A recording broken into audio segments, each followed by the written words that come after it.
that not the sound you've been looking for? It's the sound I've been looking for. Hey guys, George here. Welcome back to my channel. Today I'm coming to you with a new amp, and this may be the best amp I've ever played. It's the Tone King Imperial Mark II. If you haven't heard of it, it's a little boutique amp that's versatile, sweet, vintage, and surprisingly packed with a lot of features in a pretty small package. I say small, but it's under 40 pounds, so that's not the lightest thing in the world, but it's a 112 cabinet, has 2 channels, reverb, tremolo, so you get a lot with the size that you're getting. So if you're in the market for a vintage style tube amp and you've come across different options from Fender, you don't know whether you kind of want to go in the blackface direction or the tweed direction, this is a great alternative to that because you don't have to choose. Now each channel I wouldn't say is a clone of any particular amp, but it does take influence from a lot of famous vintage amps that we know very well, but it gives a lot more than that. The channels are pretty versatile and they have a huge range depending on how you set them. Additionally, there's reverb and tremolo for both channels, and they're both tube driven, lush, warm, and glorious. It also comes with a foot switch so you can change channels or turn the tremolo on and off. There's also a cool plethora of colors from their very signature light aquamarine blue to cream and brown. I got the black because I'm basic, but there's also some cool limited editions like a tweed covered and also red that I've seen. Yeah, this amp has the look, but it definitely has the sound. So the thing about playing a vintage style tube amp like this, so think about an amp with no master volume, something that you really have to crank to get going. There's really nothing like it, nothing like the feeling and the feedback that this type of amp can give you. I didn't know it until I had it, to be honest. Just the warmth and the sustain you get, even from a clean sound, it feels so organic and you feel so much more connected, at least I do, and it really brings out the best in your guitar sound. So I want to talk you through the different channels and the features this amp has so you understand what it's capable of, and then I want to have a listen to it with a whole plethora of guitars. So let's start over at the lead channel, which is kind of like tweed-esque, but also can sound pretty like Marshall-esque, like early Marshall. It has these 3 controls here. So there's a volume, a tone, and a mid-bite. So again, there's no master volume on here, so the lower you have it, the cleaner it'll sound, and the more you have it cranked, the more overdrive that you'll get out of it. The tone affects the high-end frequencies, and the mid-bite is interesting because when you have it dialed back, it definitely sounds vintage, Fender-y, and as you crank it up, it gets more into that more mid-focused, Marshall-esque grittiness, I guess. It also rolls off some of the bottom end too, so you get more clarity out of the sound.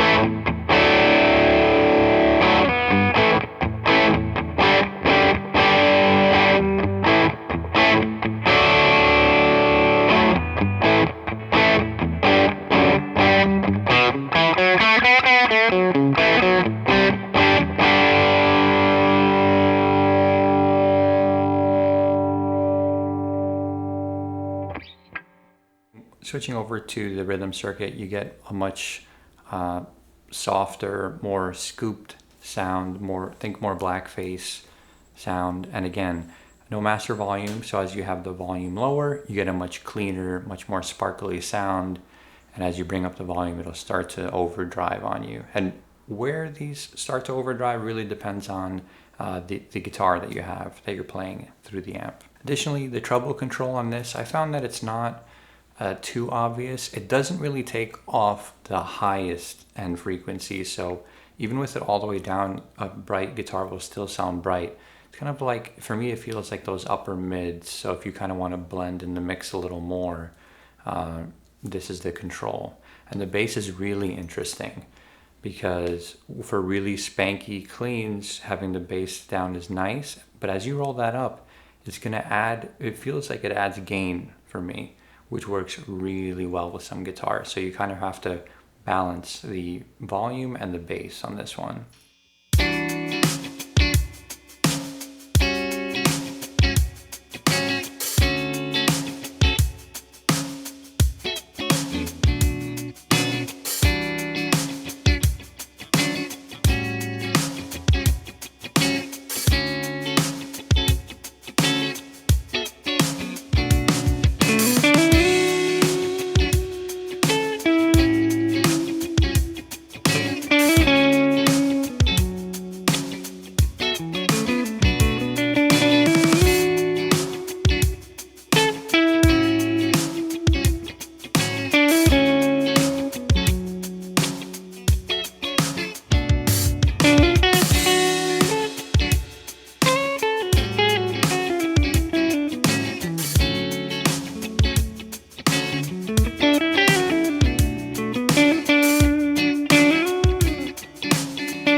Okay, so we're still on the rhythm channel. I'm just gonna push the volume up to 4, but I'm gonna boost the bass way up. You're gonna see it's really gonna start, it's gonna start breaking up. Right now we're at that edge of breakup sound and the amp just wants to go. So if you have a Les Paul with some humbuckers or any humbucking guitar, the amp's gonna really start to pick up at this pace, especially when you boost the bass as well. So let's have a listen to that.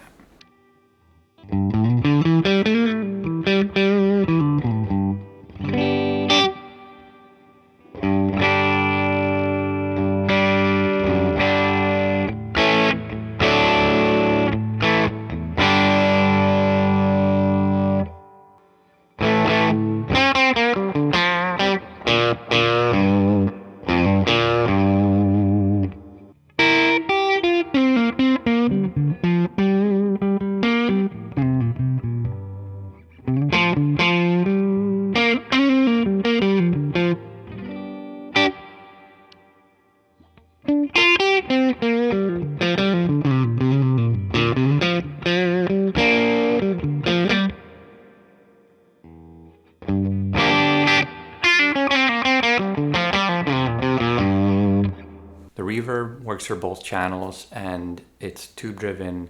It's really lush, really subtle until you get it about halfway up and then you can really feel its presence. It's dark, it's musical, and it almost never gets overwhelming.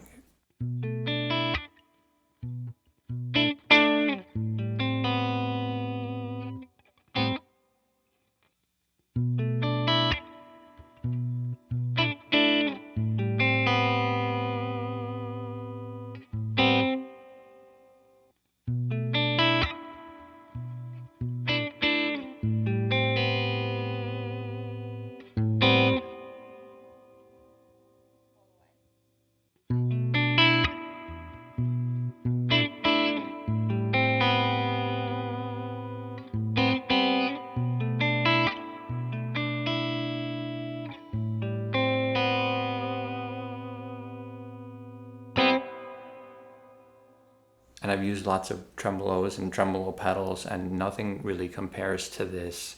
It's really, really musical. As you play and you dig in, the tremolo is almost unobtrusive. And then as you kind of let it ring out, you just like feel the warmth pulsing in the room. It's really nice.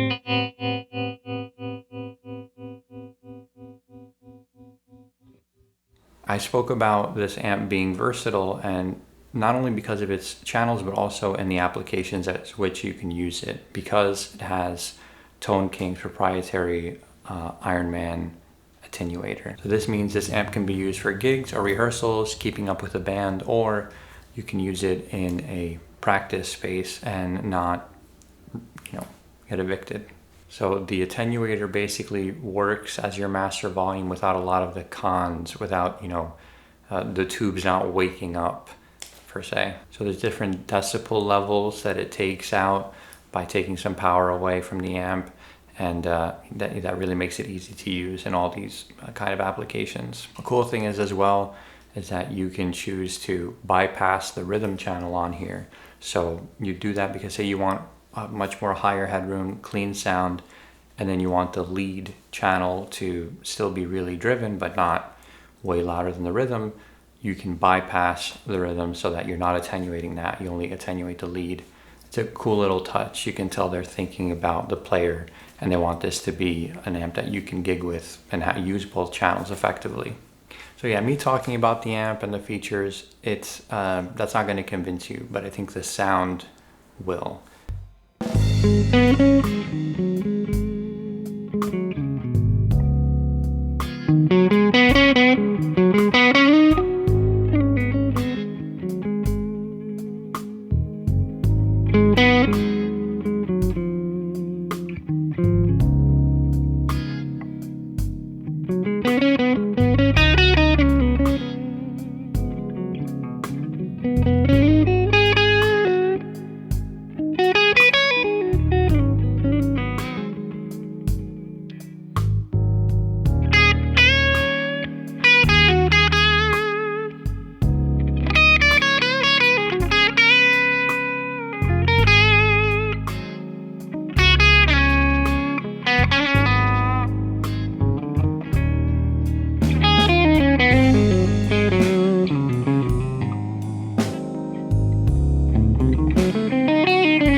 Yeah, this amp isn't cheap, but for a hand-wired, made in America amp, if you compare it to, say, Fender's offerings, and you're kind of getting a two-in-one, doesn't seem like that bad of a value proposition there. Some closing thoughts about the Imperial Mark II. It's really a history lesson. If you think about amps from that era, they were used for decades and decades, and even today. So there's so many songs that we associate with these sounds. And then yeah, from the reverb to the tremolo, it's just classic. It's the tone that you've been chasing is right here. It just complements the guitar you're using so well and lets it speak, It also takes pedals like a champ, and it just feels so good, so like spongy to play. You can really dig in. And the amp you're using is so important. If the guitar is your voice, the amp is your lungs. It's the foundation. It's where you project from. It's so much more than just a speaker. I want to thank you guys so much for watching this video. If you liked it, go down there and smash that like button for me, and subscribe if you haven't. It really helps the channel out a lot. Now, I'm doing a giveaway with Sam Ash. If you want to enter that, if I haven't hit 1,000 subs yet, the link will be in the description below. But I'm going to be putting out a lot more guitar, music related videos, so if you want to see that, I'll see you soon. Thanks.